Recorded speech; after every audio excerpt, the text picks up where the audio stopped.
আসসালামু আলাইকুম। শিউলিস ফ্যামিলি থেকে আপনাদের শিউলি আপু আবারও চলে এসেছি। তো আজকে আমি আপনাদের দেখাবো একটা কারির রেসিপি।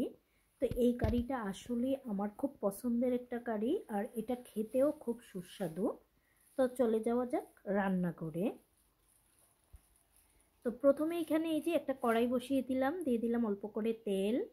তারপরে এখানে পেঁয়াজ দিতে হবে আর কি, বরাবরের মতো আমরা যেভাবে রান্নাটা করি। তো দুঃখের বিষয়, আমি পেঁয়াজ কেটে রাখবো নর্মাল ফ্রিজে, আমি সেই বক্সটা রেখে দিছি ডিপে। তো এখন একটা ছুরির সাহায্যে ওখান থেকে নিয়ে নিব পেঁয়াজ কেটে আর কি। যাই হোক, সমস্যা নাই, আমরা ডিপে পেঁয়াজ রেখেও তো রান্না করি। তো এই যে দেখেন, ডিপ থেকে বের করে পেঁয়াজ দিয়ে দিলাম। আর এখন সেই ডিপের ফ্রোজেন করাই আমি এখানে কিছু গুঁড়া চিংড়ি মাছ দিয়ে দিব।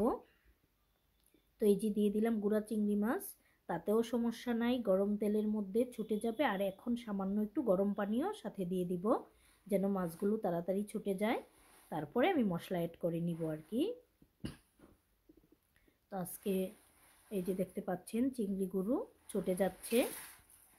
তারপরে এই যে সবগুলো চিংড়ি ছুটে গেছে, আর এখন আমি মশলা অ্যাড করে নিব। তো প্রথমে আমি অল্প করে আদা রসুন বাটা দিয়ে দিলাম, তারপরে এখানে বাকি সব মশলা দিব আর কি।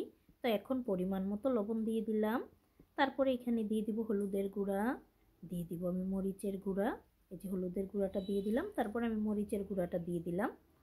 তো বললাম এই কারিটা হচ্ছে, এই যে দেখেন মরিচটা দিয়ে এখন হচ্ছে মশলার সাথে তেল সব কিছু একসাথে মিশিয়ে নিতেছি। তারপরে এখন এই যে দেখছেন শীতের একদম টাটকা সবজি কেটে দিয়ে দিলাম। তো এইখানে ছিল হচ্ছে সিম, নতুন আলু আর হচ্ছে গাজর কুচি। তো এখন এই মশলার সাথে এই তিনটা সবজিকে আমি মিশিয়ে তারপরে ঢাকনা দিয়ে ডেকে দিলাম 5 মিনিটের জন্য। 5 মিনিট পরে আবার ঢাকনাটা খুলে চেক করে নিব। দেখেন 5 মিনিটেই কিন্তু মনে হচ্ছে কি সিমগুলো একেবারেই গলে যাচ্ছে।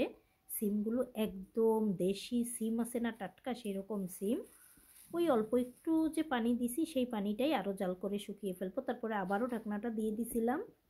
এই যে এখন আবারও ফাইনালি নেড়ে চেড়ে নিতেছি, আর পানিটা কিন্তু এখন আরও শুকিয়ে গেছে।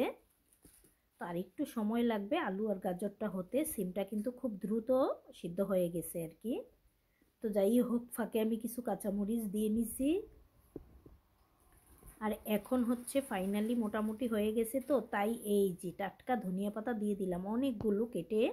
আর এই ধনিয়া পাতা বেশি করে দিলে এই কারিটা খেতে আরও মজা হয় আর কি। এটা একটু চচ্চড়ি টাইপের হবে। তারপরে এই যে এটা আমি মাঝে মাঝে গুঁড়া মাছ দিয়েও রান্না করি।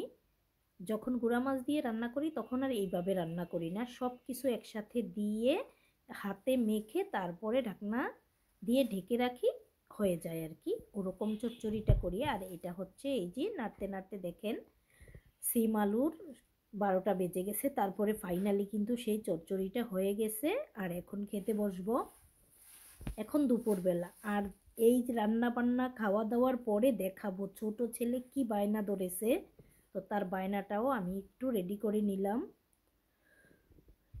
এই যে দেখতে পাচ্ছেন ফাইনালি সে বারবার আমার মোবাইল চেক করতেছে আর বলতেছে আম্মু তোমার 1K ডান হয়ে গেছে, তাই আমাদের একটা কেক বানিয়ে খাওয়াতে হবে। তাই এই যে দেখেন একদম অল্প সময়ের মধ্যে একটা কেক বানিয়ে নিলাম। তো এটা অরেঞ্জ ফ্লেভারের ছিল। আর এখন এই যে ছেলেকে একটু খাইয়ে দিতেছি। তো ইনশাল্লাহ কোনো একদিন আপনাদের সবাইকে মিষ্টি মুখ করাবো, দোয়া করেন সেই সময় সুযোগটা আমার আসুক। সবাই বেশি বেশি করে দোয়া করবেন।